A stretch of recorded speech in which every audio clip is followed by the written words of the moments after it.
Iniciamos entonces directamente con este tema. Este tema se llama la relevancia de la resurrección. La relevancia de la resurrección. Y yo les voy a pedir por favor que vayan ahí a 1 Corintios 15. En 1 Corintios 15, que de hecho es el capítulo más largo de la Biblia referente a la resurrección. Es decir, en ninguna otra parte de la Biblia, aunque se menciona evidentemente en distintos lugares de las Escrituras la resurrección, pero aquí en este caso el capítulo 15 es muy amplio. Son 58 versículos y todos están relacionados con la resurrección. Pero me voy a centrar el día de hoy precisamente en lo que es el tema de hoy, en la relevancia de la resurrección. Entonces, este capítulo 15 tiene esa importancia, tiene esa relevancia, lo subraya, porque a pesar de que, repito, habla muchísimo, los primeros versículos son centrales en esto. Entonces, antes de ir ahí propiamente al texto, con respecto a este tema, un puritano, ¿verdad? De allá del siglo XVII, inglés, él señaló lo siguiente con respecto a esta doctrina, a esta enseñanza y al hecho mismo de la resurrección. Fíjense, él describe la resurrección de esta manera. Pongan atención.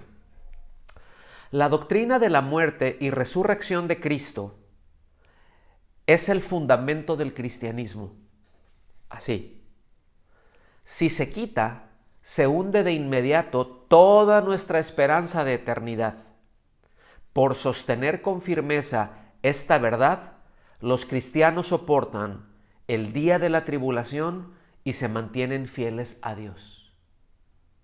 Ya desde ahí vamos, evidentemente esto no es la Biblia, pero es un pensamiento muy claro con respecto a la resurrección, ¿sí? Y eso es lo que nos describe precisamente 1 Corintios en el capítulo 15, ¿sí? Cuando nosotros estamos viendo la carta a los Corintios, vamos a notar de que hay un cambio de ritmo que es muy importante en los temas que viene hablando, pero fíjense bien por qué lo voy a mencionar, porque es como que sí viene hablando de distintos temas, ha hablado de la edificación de la iglesia, de los dones, del amor, del orden en la iglesia, y terminando esa parte del orden de la iglesia, de repente, ¡pum!, brinca a un tema que dices, pero a ver, ¿cómo? Ahora sí que, ¿de dónde salió, no? ¿Cómo es que esto está ahí? Y es que precisamente aquí es en donde él trae a flote, porque se recordarán que los corintios eran tremendos, ¿sí? Es decir, habían muchos desórdenes. Bueno, pues aquí trae a flote precisamente la razón del desorden de la iglesia en Corinto, del envanecimiento de muchos, de la carnalidad, de la mundanalidad, de la inmadurez de muchos, ¿verdad? De cuál era la verdadera condición de muchos de los que se congregaban en las iglesias o en la iglesia, ¿verdad? De Corinto, ¿verdad? Entonces, ¿por qué? Porque habían algunos de ellos no creían en la totalidad del evangelio. Es decir, el evangelio, nosotros necesitamos ubicar que no es una sola cosa. El evangelio, como lo vamos a ver más adelante, no es un Dios te ama. Ese es el evangelio, prediqué el evangelio. Dios te ama, Dios te ama, Dios te ama, Cristo te ama, Cristo te ama. Bueno, esa es una realidad y esas son muy buenas noticias, pero el evangelio va muchísimo más allá, ¿sí? Entonces, fíjense, muchos de los que se decían cristianos que estaban en la iglesia en Corinto no creían en la resurrección. No creían en la resurrección. Por un lado, se daba la situación de que para los griegos la resurrección era una verdadera locura, como lo es para muchos, ¿verdad? Y habían distintas corrientes, habían distintas posturas filosóficas. Una de ellas era el dualismo, en el que definitivamente decían que la materia es mala, ¿verdad? Y esto tenía que ver con el gnosticismo y muchas cosas, pero pero posturas filosóficas como que es que la materia es mala. Entonces, bueno, lo que haga con el cuerpo, pues es que el cuerpo es malo. Entonces, como el cuerpo es malo, pues lo que haga no pasa nada. Pero el alma es buena, la parte espiritual es buena. Entonces, dentro de las filosofías de ellos, ellos veían la muerte como una liberación, como la liberación del alma del cuerpo. Es decir, alguien se murió, entonces ya se desprendió todo lo malo y ya quedó su espíritu, ya quedó su alma, lo bueno. Entonces lo que hagas, fíjense a dónde lleva todo esto, lo que hagas con tu cuerpo no importa, porque es materia y la materia es mala. Lo importante es tu corazón. Lo importante es tu alma, son tus sentimientos, son tus pensamientos. ¿Lo alcanzan a notar? Ven cómo muchas de esas cosas luego se filtran, ¿verdad? En ideas que luego tenemos, ¿verdad? Entonces para los griegos, bueno, como también lo podemos ver, ¿no? En Hechos capítulo 17, yo les invito a que se den una vuelta para allá. Pero en el momento en que les está hablando Pablo, les cita a sus filósofos, etcétera, etcétera, todos dicen, ¡ay, muy bien! ¡Ay, qué tremendo mensaje, Pablo! ¡Oh, sí, no! Estás muy cierto en eso. Pero cuando llega al punto de la resurrección, porque cuando se predica el evangelio, inevitablemente se tiene que llegar al punto de la resurrección. Si eso no se predica, si eso no se muestra, si eso no se establece como el ancla que es, entonces no se predicó un evangelio completo. ¿Sí? Pues cuando eso ocurrió fue así para muchos como que, no, Pablo, no, ya de plan, me volviste bien loco, Pablo. Luego te escuchamos, así es como que qué locura, o sea, ¿cuál es el objetivo? ¿Qué sentido tiene resucitar y otra vez unir una cosa con la otra si la materia es mala? ¿Me están siguiendo hasta aquí? ¿Están captando cuál es la idea que se viene arrastrando? ¿Me saludan si lo ubican? ¿Sí? Ok. Entonces, por el otro lado, pues no solamente es de que habían griegos aquí en la iglesia en Corintio, habían muchos que también tenían un trasfondo saduceo. Y acuérdense, fariseos y saduceos son dos ramas distintas del judaísmo. Los fariseos creían en la resurrección, los saduceos no creían en la resurrección, ¿sí? Entonces, el asunto es que obviamente muchos de los congregantes seguían abrazando esas maneras de pensar. Estaban leudados. ¿Se acuerdan de eso? había levadura. Muchos de esos pensamientos, ¿verdad? Sí, habían sido instruidos, algunos de ellos, al menos aquellos que se convirtieron bajo la predicación de Pablo ahí en Corintio, porque Pablo estuvo ahí y él estuvo enseñando año y medio, día y noche, día y noche. O sea, tuvieron un curso intensivo. Muchos habían recibido el evangelio tal cual, pero había quienes, pues no. Y evidentemente había muchos que ignoraban porque cuando les predicaron, pues no les dieron el mensaje completo, no les dieron el mensaje correcto, lo cual, para que vean que eso no es algo extraño hoy en día, pero tampoco en aquel entonces lo era. Solamente se predicaban fragmentos del evangelio y ahorita voy a llegar más para allá, ¿sí? Entonces esa era una, que sí había gente que se había convertido después, evidentemente después de que Pablo, por cierto, algunos piensan que los que saben mucho de estas cosas, que la carta a los Corintios Pablo la escribió en primavera. Eso es nada más como un dato extra, ¿no? Bueno, por aquello de la serie, ¿no? Pero ahorita es un paréntesis. Entonces, eso era por un lado. Por el otro lado, pues simplemente había quienes no creían en eso. Quienes no creían en la resurrección porque, pues, aunque tenían una fe, vamos a decirlo así, lo ponemos entre comillas, su fe era netamente intelectual. Es decir, no era una fe que estaba apoyada en la gracia de Dios, en el evangelio de la gracia de Dios, en las buenas nuevas de la gracia de Dios. Es decir, no confiaban en lo dicho por Dios en su totalidad.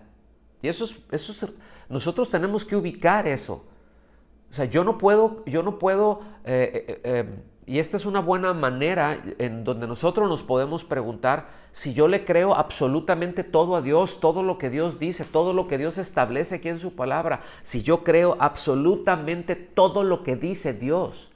O si mi postura es, bueno, no sé, eso es lo que dice y es muy claro lo que dice y es muy claro lo que enseña, pero yo pienso otra cosa. ¿Sí? Eso puede ocurrir y de hecho ocurre, ¿sí? Entonces, muchos vivían de esta manera, se congregaban, estaban ahí, no sé, les gustaba la iglesia, les gustaban cosas que se enseñaban, estaban de acuerdo con muchas cosas, pero anteponían sus propias conclusiones, anteponían sus propios razonamientos, ¿verdad?, a lo que Dios establece, como ocurre hoy en día. Yo espero que no sea el caso nuestro. Y si eso está ocurriendo, que Dios nos ayude para detectar en qué cosas nosotros decimos, pues yo no estoy de acuerdo con Dios y lo hago de esta otra forma. Eso ya hemos hablado mucho y no me voy a detener más ahí. Pero esa es una buena manera porque fíjense que eso repercute en nuestra vida de una manera tremenda. No solamente en nuestra eternidad, pero repercute en nuestra vida. Porque siempre nosotros debemos de tener en cuenta que alguien, un indocto, vamos a llamarlo así, como pues el apóstol Pablo lo llama ahí también mismo en los Corintios, un indocto, alguien que no sabe, pues, alguien que no tiene claras muchas cosas, y un incrédulo, que son dos casos distintos, alguien que no cree y alguien que no sabe, ¿sí? El asunto es de que tanto el uno como el otro se comportan de maneras muy similares, uno por ignorar y el otro por no creer. Entonces hay que tener cuidado con esto. ¿Estamos aquí? ¿Sí? Entonces, ahora sí, vamos ahí a los versículos del 1 al 5, primero a los Corintios 15, por favor. Primero a los Corintios 15, versículos del 1 al 5. Y después seguiré avanzando ahí conforme nos vaya dando el tema, el tiempo también. Versículo 1 dice, ahora les hago saber, hermanos, fíjense, ahí está ese cambio que les mencioné, ¿no? Viene hablando de los dones, del amor, ¿verdad? Del verdadero amor, del orden en la iglesia. Dice, ahora les hago saber, hermanos, dice, el evangelio que les prediqué, el cual también ustedes recibieron. O sea, y dice, en el cual también están firmes. Es decir, esto no era algo nuevo para ellos, ¿sí? Eso dice, yo ya les prediqué, ustedes ya lo saben. Dice versículo 2, por el cual también son salvos. Es decir, el que cree en el evangelio, dice, si retienen la palabra que les prediqué. Y aquí es muy importante, quiero detenerme un momentito en esto, porque aquí no está hablando en ninguna manera, nos indica que, bueno, pues lo que pasa es que puedes perder tu salvación porque puedes dejar de creer. Y apostataste porque dejaste de creer y pierdes la salvación. Porque aquí también la Biblia dice que si retienes la palabra, si sigues creyendo, y que si no, pues no es lo que está diciendo, ¿sí? Lo que está diciendo es que solamente si se pone la confianza, que si tenemos nuestra convicción en la totalidad del evangelio, en todo lo que el evangelio es, entonces se es salvo. Eso es lo que está diciendo, eso es lo que les está diciendo ahí a los corintios, ¿sí? El evangelio que les prediqué, que hablaba de la resurrección, y ahorita van a ver cómo dice. Dice, a no ser que hayan creído en vano. Y esta es una clara nota de que había gente en la congregación con una fe superficial. Es decir, también se traduce como una fe estéril. Sí, tú dices que crees, sí tienes ahí, pues sí, dices que tienes fe y que crees en Cristo y todo, pero no crees todo lo que el evangelio dice. Entonces, no sé si están viendo por dónde va el apóstol Pablo. No les está diciendo, entonces, si dejas de creer, si te apartas de la fe, entonces pierdes la salvación. No es lo que está diciendo. No voy a ahondar más en ello, pero son temas que luego nos vamos a echar un buen clavado en todo eso, para ver qué es lo que la Biblia dice. Porque qué es lo que un teólogo dice, unos dicen que sí, la salvación sí se pierde, es que otros dicen que no se pierde. A mí no me voy a meter ahorita por ahí. Aquí el punto es qué es lo que dice la Biblia. A nosotros nos interesa qué es lo que dice la Biblia. Amén. O sea, a nosotros lo que nos debe de definir es qué es lo que dice la Biblia, no qué dice Calvino, no qué dice Arminio, no qué es lo que dice Lutero, no qué es lo que dice Zwinglio, no qué es lo que dicen muchos, ¿sí? Porque esos son los más conocidos, pero hay muchísimos más.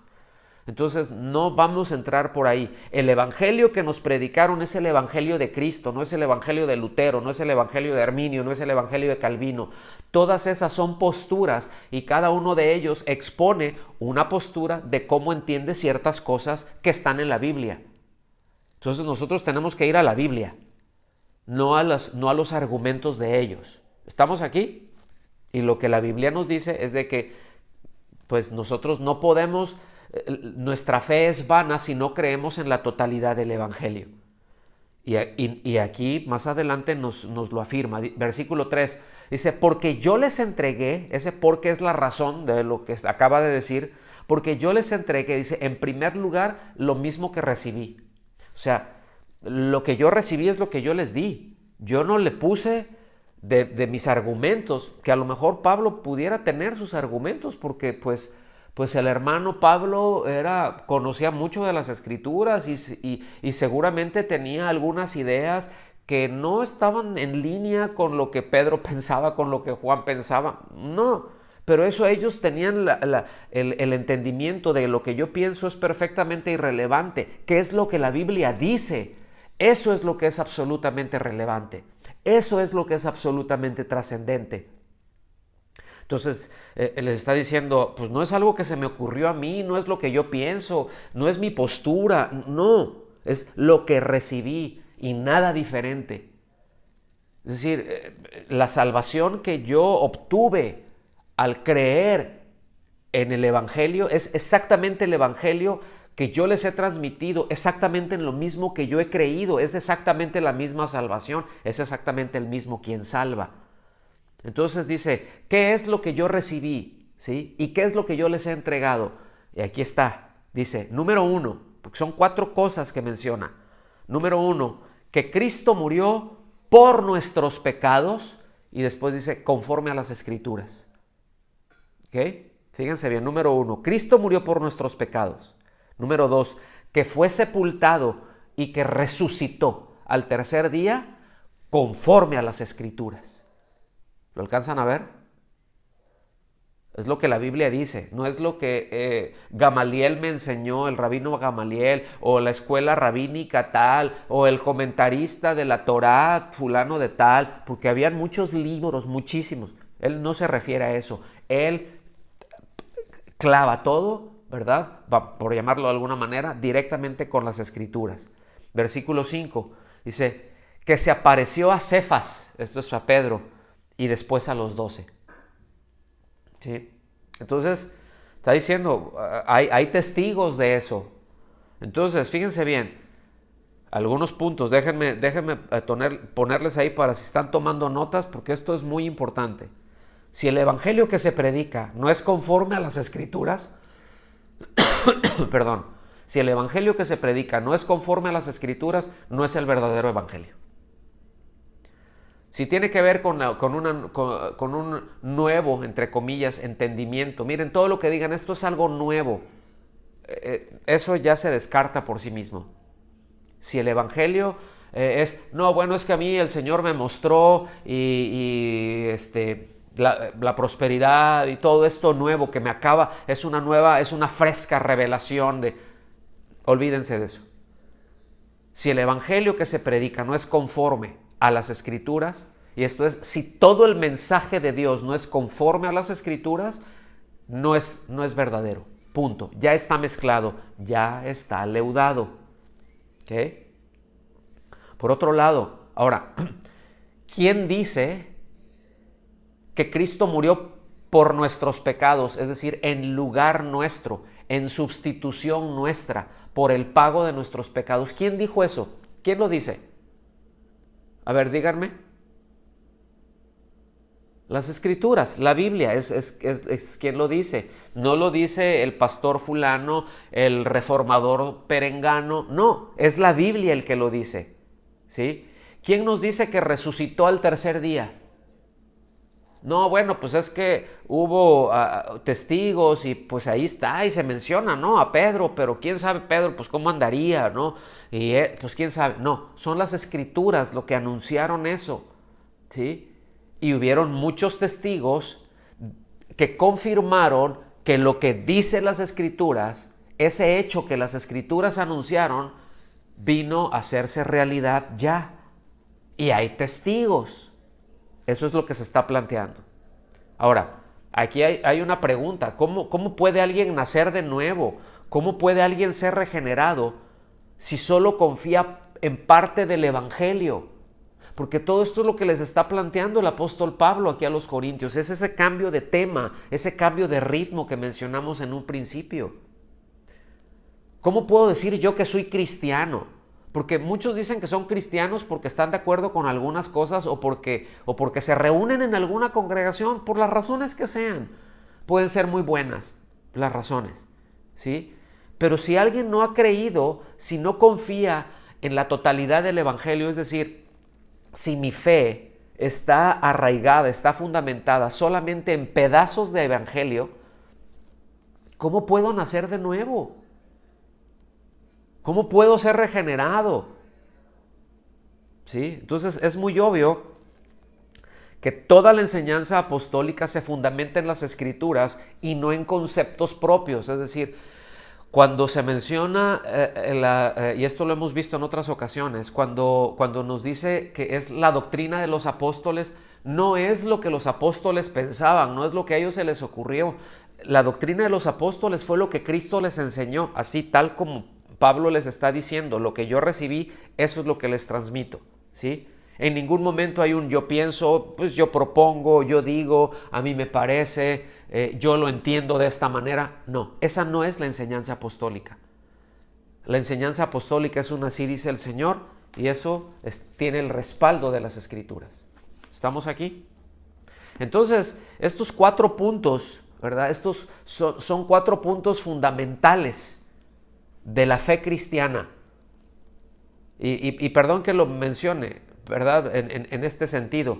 La fe cristiana se fundamenta en estos 4 puntos que menciona Pablo aquí, no en los 5, en ese acróstico del tulip, que muchos dicen que, bueno, es que si no crees en esto, porque esto es el verdadero evangelio. El verdadero evangelio está en las Escrituras y no en los escritos de nadie más. ¿Estamos aquí? Yo quiero ser muy enfático en eso. Entonces, hay estos 4 puntos fundamentales que son tocantes al Evangelio por los cuales Dios nos salva, ¿sí? Es decir, no se puede, son inmanentes, no se pueden separar ninguno de estos. Es o todo o nada, ¿sí? Número 1, lo que vimos es que Cristo murió por nuestros pecados. Es decir, a causa de nuestro pecado y en lugar nuestro. Esa es la sustitución, ¿sí? Número 2, que fue sepultado, ¿sí? Número 3, que Él resucitó al tercer día y que hay testigos de esos, ¿verdad? Que en primer lugar a Pedro, a los apóstoles y luego a muchos testigos, como lo vamos a ver a continuación. Versículos 6 y 7, ¿están listos? Síganme por favor ahí, versículos 6 y 7. Dice, luego, o sea, primero se apareció a Pedro, después a los 12, versículo 6, luego se apareció a más de 500 hermanos a la vez. O sea, híjole, ya es una congregación, es un buen grupo de hermanos, 500 testigos del mismo evento al mismo tiempo. Eso es lo que quiere decir, 500 hermanos a la vez, no 500 hermanos de uno por uno, 500 hermanos a la vez. Dice, la mayoría de los cuales, es decir, la mayoría de esos casi 500 o alrededor de 500, es un número cerrado, ¿sí? Pudieron haber sido 498, pudieron haber sido 525, o sea, Se dice 500 hermanos a la vez, no porque hubo un conteo de cabezas, sino porque era lo que ubicaron, ¿sí? Ese es un número cerrado. Eso no tiene mayor importancia. Entonces, dice, la mayoría de los cuales aún viven de este grupo, y estamos hablando aquí ya aproximadamente 25 años después de la resurrección, dice, hay muchos, la mayoría todavía viven, dice, pero algunos ya duermen. ¿Sí? Algunos ya duermen, algunos ya están con el Señor. Fíjense que no dice, y algunos ya murieron, porque esto lo hemos visto, ¿verdad? Para el creyente, el hecho, ahora sí que la muerte no representa en ningún momento ya, hasta aquí se acabó. Representa solamente un sueño del cual el Señor nos va a despertar para estar con Él por la eternidad con un cuerpo glorificado. ¿No le dan gracias a Dios? Gloria a Dios. Bien por ese aplauso. Gloria a Dios. Gloria a Dios. Entonces, vean qué tremendo. Y después dice, después apareció a Jacobo, luego a todos los apóstoles. ¿Sí? O sea, está aquí, de hecho, aquí Pablo menciona cosas que no se mencionan en otro lugar, pero esto, fíjense, aquí lo que está haciendo, él está armando todo un argumento con aquellos que estaban en la iglesia en Corintio que no creían en la resurrección, porque está ya hablando de muchos testigos presenciales. ¿Sí? Y repito, esa frase de a la vez es muy importante, al mismo tiempo, ¿sí? Porque en este caso no fueron aislados, o sea, no es de que cada quien vino con un testimonio, como llegaron con Jesús cuando lo acusaron, ¿sí? Que eran testigos falsos, ¿se acuerdan de eso? En esa charada que montaron ahí, que eran testigos falsos y se contradecían. Pues uno no se puede, cuando estás viendo exactamente lo mismo, pues no te puedes contradecir, ¿sí? Oye, ¿y tú lo viste? Pues sí, oye, ¿y cómo estaba eso? Pues tú viste exactamente lo mismo que yo, así como tú lo viste, eso es lo mismo que yo vi. Ah, oye, sí. ¿Sí? O sea, es decir, estamos viendo lo mismo, ¿sí?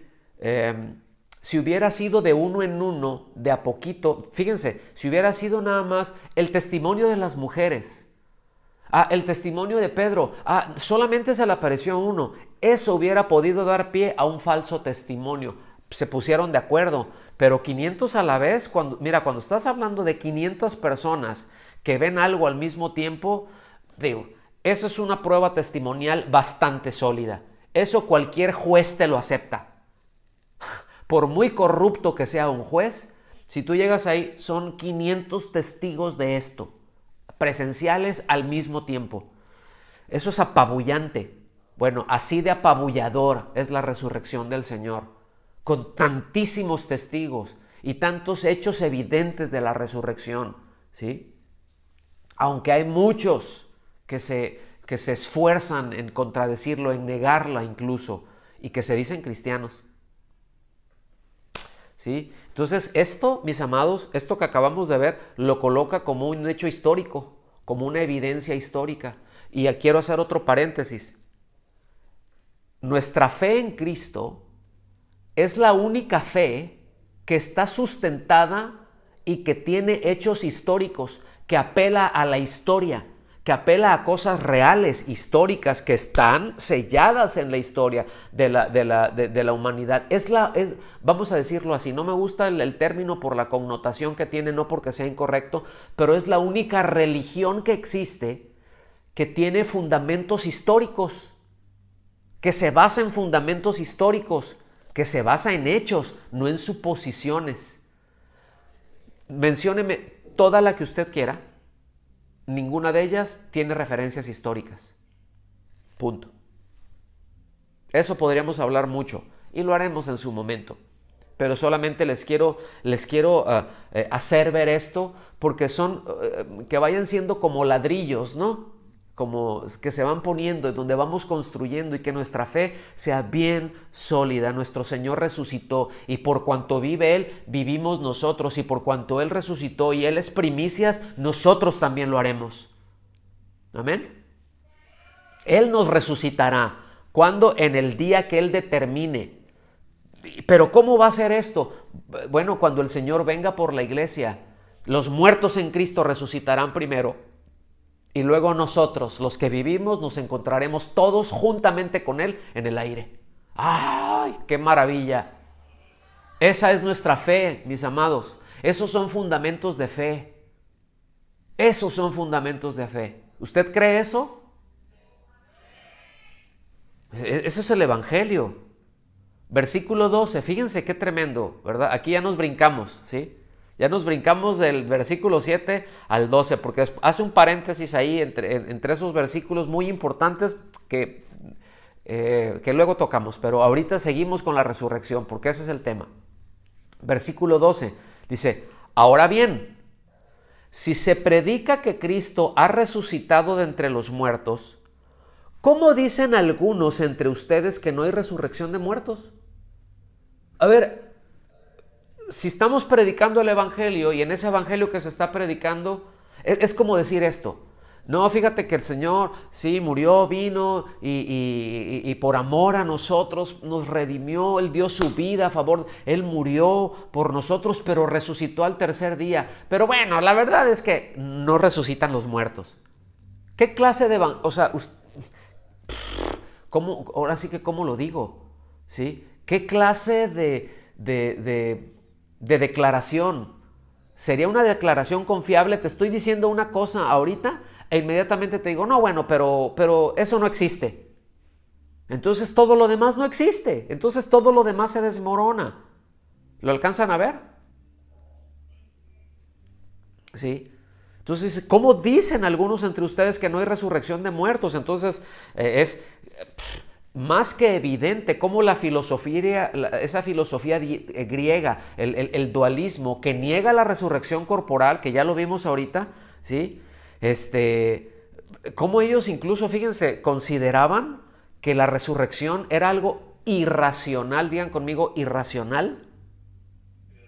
¿Se fijan? O sea, es que los milagros, eso no existe. Eso es un lenguaje figurado. No, pues es que es irracional. Eso precisamente surge del racionalismo y no es nada nuevo. Son corrientes ya dentro de la historia o etapas de la historia del ser humano. Pero ellos lo consideraban irracional, pero también repugnante. Fíjense qué tremendo. ¿Sí? Entonces, pues ya comentamos, ¿no?, que había sin duda judíos de trasfondo saduceo. Entonces, a partir de aquí, porque hace esa pregunta que es básica, pero a continuación, ya de los versículos 13 al 19, da una serie de argumentos, ¿sí? Tanto para hacerles ver cuál sería la condición de aquellos que profesen el cristianismo si hipotéticamente no hubiera resurrección.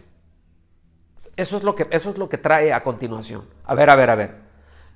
Yo recibí esto es lo que se les predicó, se está predicando acerca de Cristo, pero algunos de ustedes dicen que no hay resurrección. Ahora, ¿cuál sería la condición de aquellos que dicen que no hay resurrección? A ver, ¿qué pasaría si no hubiera resurrección? Y ese aquí lo desarrolla. ¿Estamos listos? Entonces es muy importante que pongamos atención a esta parte del pasaje en particular, porque las implicaciones de aquí son desastrosas si la resurrección no fuera una realidad. ¿Sí? Nada más para que no se les vaya a un lado de la mente, que ha dejado en claro que ya es un hecho histórico, que es un hecho legal, que está sostenido por más de 500 testigos a la vez. ¿Sí? Versículos 13 en adelante, dice: y si no hay resurrección de muertos, entonces ni siquiera Cristo ha resucitado. Fíjense. O sea, si no hay resurrección de muertos, pues entonces Cristo no resucitó. Y si Cristo no resucitó, y si Cristo no ha resucitado, vana es entonces nuestra predicación. Es decir, aquí también se traduce como estéril. Pues nuestra predicación es vana, es estéril. Y vana también la fe de ustedes. También es estéril, no produce nada. ¿Sí? Si eso fuera. Es decir, el Evangelio sería inútil. Entonces, por lo que confiar en lo dicho por Dios para salvación, pues sería inútil.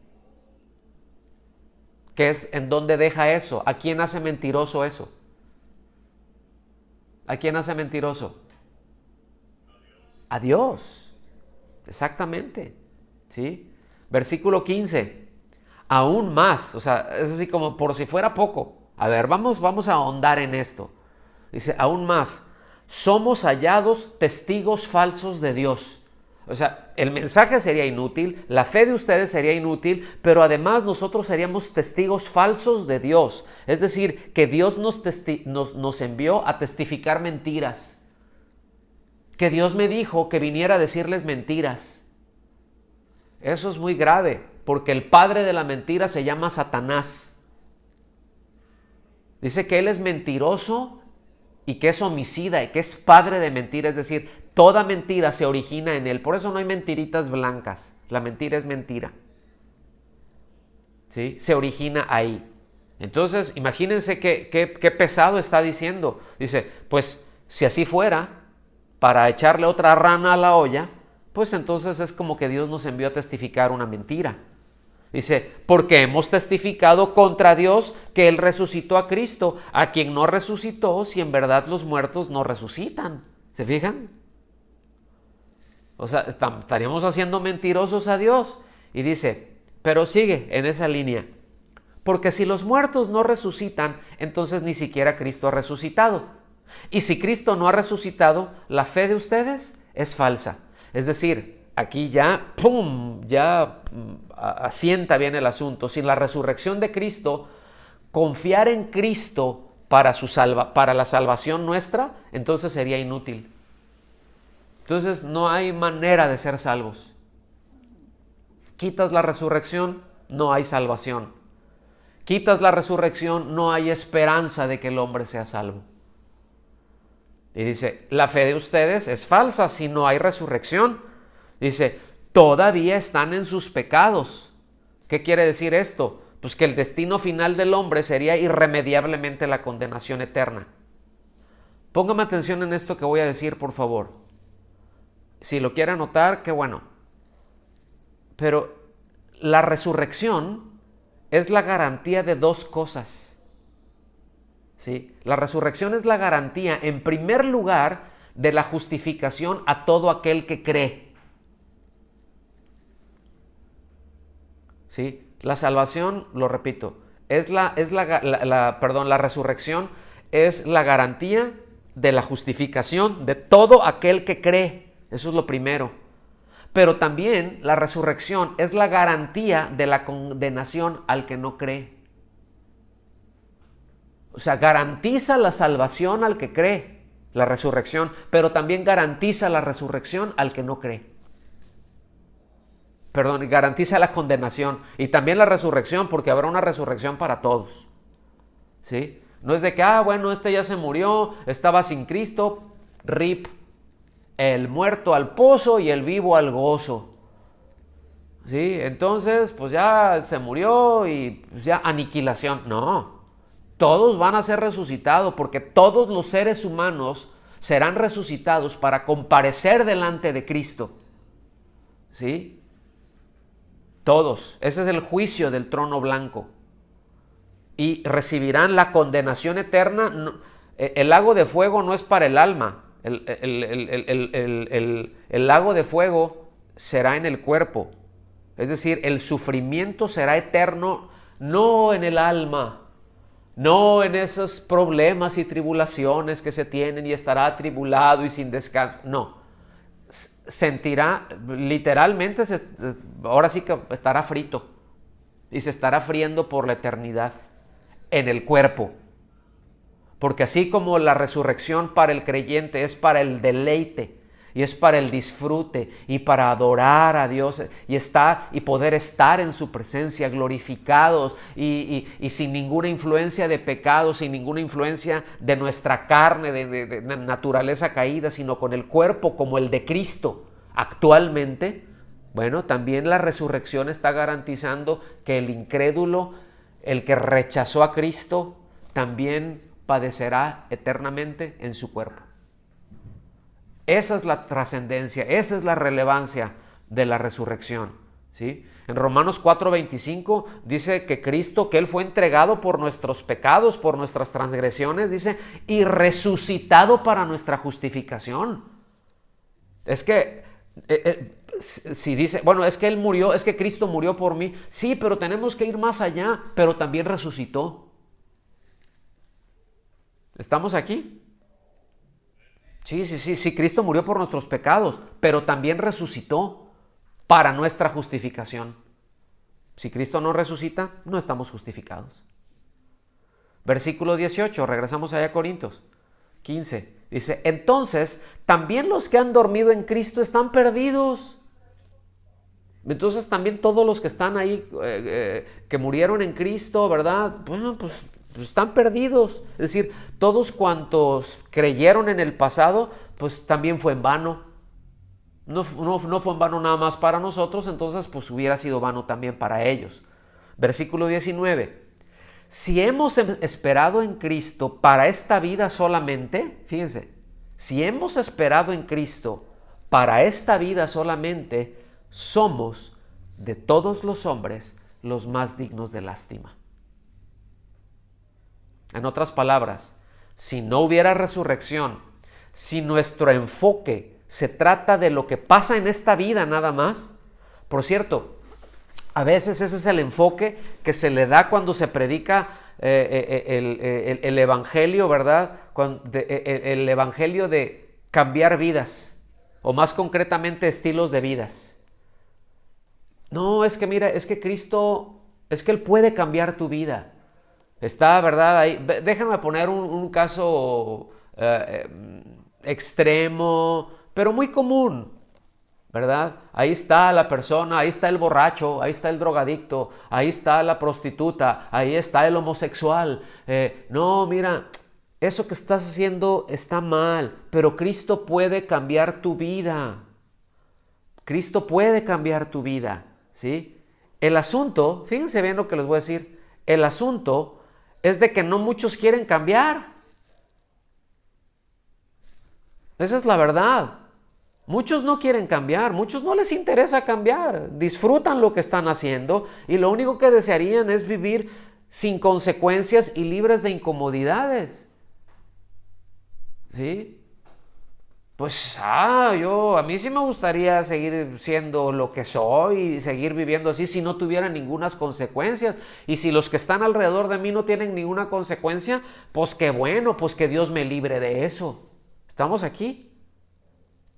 Y eso es tremendo, hermanos. Cuando luego nosotros predicamos, es que evangelio, es que Cristo puede cambiar tu vida, es que Dios puede cambiar tu vida. Entrégale tu vida a Cristo para que la cambie. A veces ni siquiera quieren cambiar eso y ese no es el enfoque para empezar. ¿Sí? Ese no es el enfoque y hay mucho de esto, y aunque es evidente que la vida de una persona cambia cuando se ordena, y es que así pasa en todas las cosas. Sí, pues por supuesto que cuando yo me ordeno las cosas cambian. Sí, evidentemente cuando yo me ordeno y pongo en orden mi vida, pues cosas cambian. Porque se pone en orden, porque otra vez, ¿cuántos entienden y tienen esa profunda revelación que las escaleras se barren de arriba para abajo? ¿Cuántos saben que ese es el orden? A ver, salúdenme. ¿Verdad que sí? Así es como se barren las escaleras, de arriba para abajo. Ese es el orden que se tiene. Entonces, pero ese no es el enfoque del evangelio. Cambiar vidas aquí ocurre, sí, efectivamente, ocurre, pero esa es una consecuencia de creer en el evangelio, ¿sí? El evangelio entonces no está centrado en cambiar vidas, el evangelio está centrado en la eternidad, está centrado en la gloria de Dios, en la salvación del hombre, en lo eterno, no en lo temporal. Porque de hecho la escritura nos dice que aquí eso es precisamente temporal y que todo esto que es temporal pues tiene una fecha de expiración y el Señor es el único que la sabe y pues va a barrer con todo vestigio del mal. ¿Y cuántos esperan que Dios acabe con todo eso? Porque la Biblia nos enseña que dice aún, en un sentido figurado, dice aún la creación gime a una, está clamando a una que ya venga la redención de los hijos de Dios. Es así como que el pecado entró al hombre y destrozó la creación. Pero bueno, la Biblia también nos habla, ¿verdad? Y la profecía, el mensaje de Dios nos dice concretamente cielos nuevos, tierra nueva, en donde no habrá maldad. ¿Cuántos esperan eso? ¿Cuántos desean eso? Gloria a Dios. Eso es parte del Evangelio. Entonces, mis amados, si no tuviéramos la esperanza de la glorificación, todo cuanto creemos y toda la conducta que se deriva de eso, pues solo nos serviría para dar lástima. Si todo nuestro enfoque es ahorita, en esta vida y cambiar para ahorita, pues seríamos los más dignos de lástima. Por eso, un rasgo de incredulidad es considerar un desperdicio vivir para Cristo. ¿Sí? Argumentos como, ay, qué lástima. Yo he escuchado eso. Ay, pues ya te convertiste a Cristo. Ay, sí, ya vine a Cristo. Uy, qué lástima. ¿Sí? Otros dicen, no, eso es para viejitos. Eso es ya para cuando ya uno está ya más grande. O sea, yo voy a vivir mi vida primero. Ay, bueno. ¿Me están siguiendo? Y otros te pueden decir, bueno, pues eso está bien, a ti te cambió, qué bueno, me da mucho gusto por ti, la verdad me da mucho gusto por ti, qué bueno que a ti te funciona, pero eso como que no es para mí, ¿sí? Cosas como, no, es que, no, luego ¿por qué me quieres cambiar? ¿Sí? Todos esos surgen precisamente de ese pensamiento que está anclado solamente en lo terrenal y que no tenemos puesta la mira en la eternidad. Y muchas veces ese es el comportamiento que tenemos, porque no es algo que tenemos. Lamentablemente, la iglesia hoy en día no tiene presente la resurrección.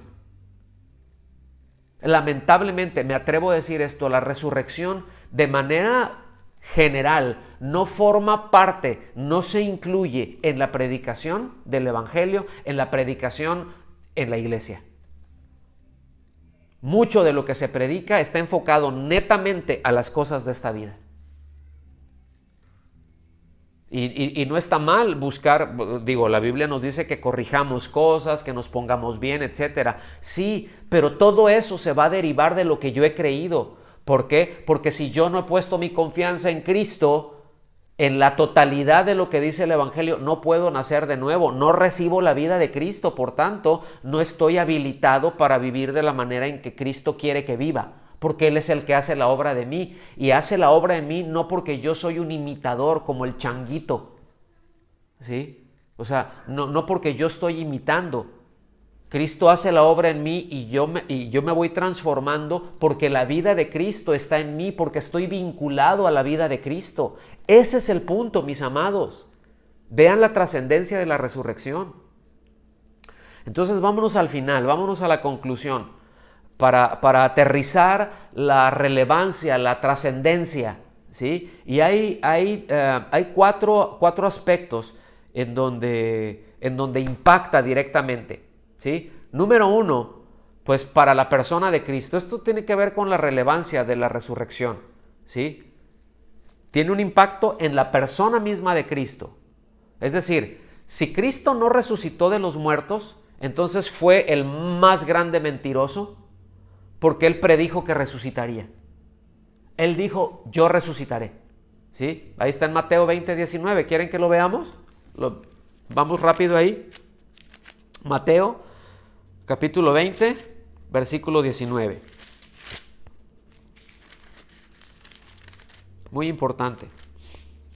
Estoy dando tiempo aquí. Mateo 20, 19. Desde el 18 dice, ahora subimos a Jerusalén y el Hijo del Hombre será entregado a los principales sacerdotes y escribas y lo condenarán a muerte y lo entregarán a los gentiles para burlarse de él. Eso los mandamos en el devocional de ayer, creo. Para burlarse de él, lo azotarán y crucificarán, pero al tercer día resucitará. Entonces, si no resucitó, pues mentiroso.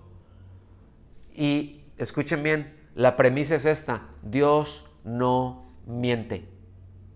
La suma de su palabra es verdad. Dios es imposible. Dice, por cuanto es imposible que Dios mienta. ¿Por qué es imposible? Porque es absolutamente santo. ¿Sí? Entonces, tiene esa implicación en primer lugar. En segundo lugar, tiene implicación para la obra de Cristo.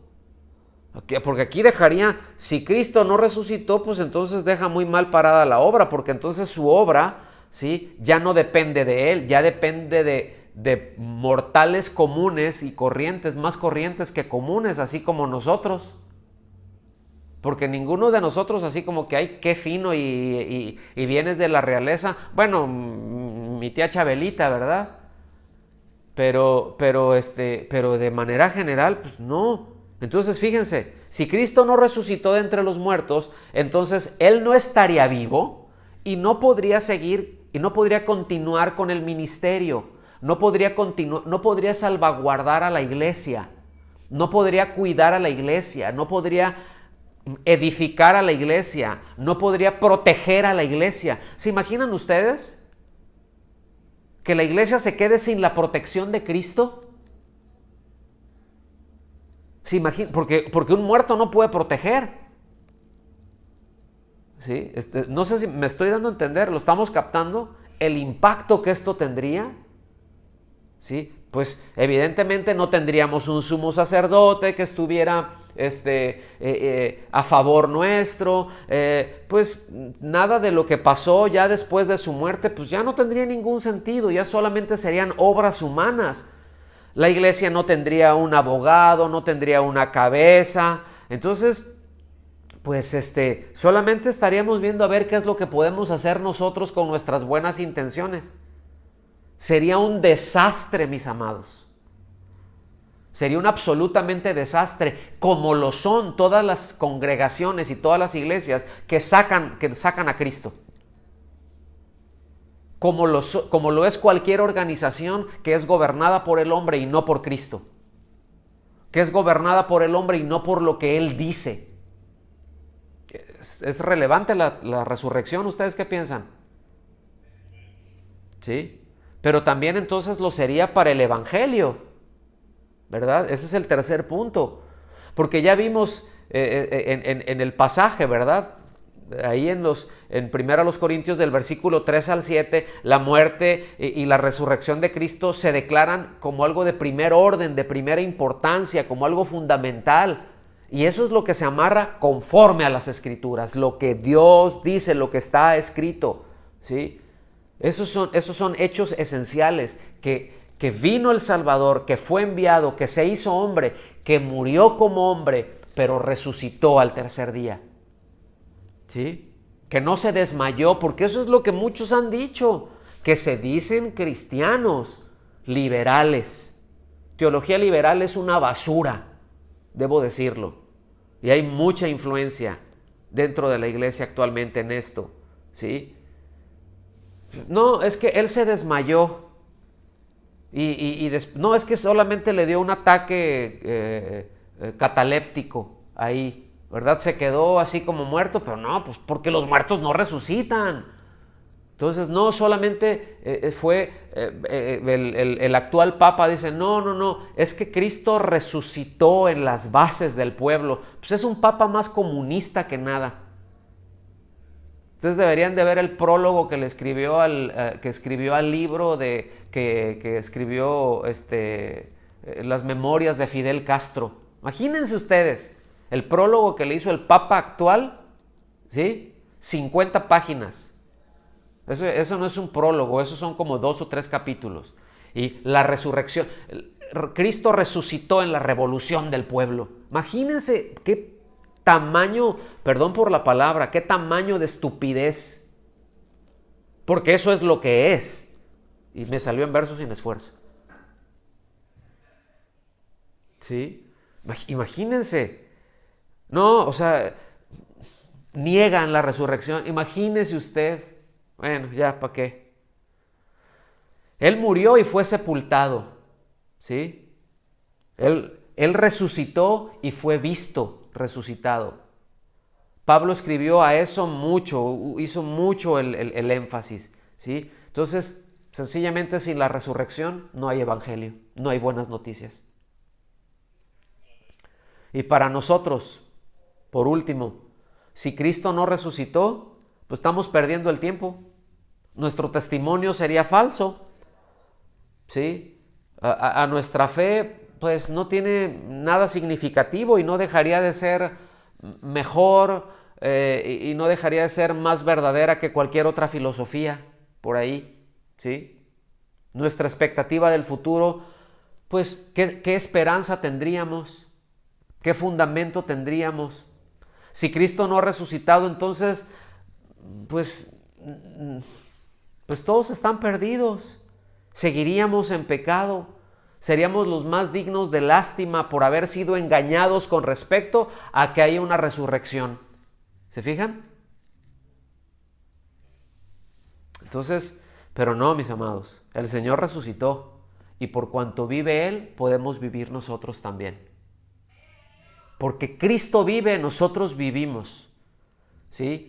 Y por cuanto Cristo resucitó, nosotros también resucitaremos en el día postrero. Por cuanto Cristo vive, Él sigue obrando. Por cuanto Cristo vive, Él sigue siendo la cabeza de la iglesia, porque está vivo, porque la cabeza de la iglesia no es un muerto que se quedó en el sepulcro. Él resucitó al tercer día. ¿Sí? Y por cuanto Él vive, tenemos la esperanza de todo lo que Él dijo es absolutamente cierto. Repito el pensamiento, ¿sí?, de este puritano, Matthew Henry. La doctrina de la muerte y resurrección de Cristo es el fundamento del cristianismo. Si se quita, se hunde de inmediato toda nuestra esperanza de eternidad.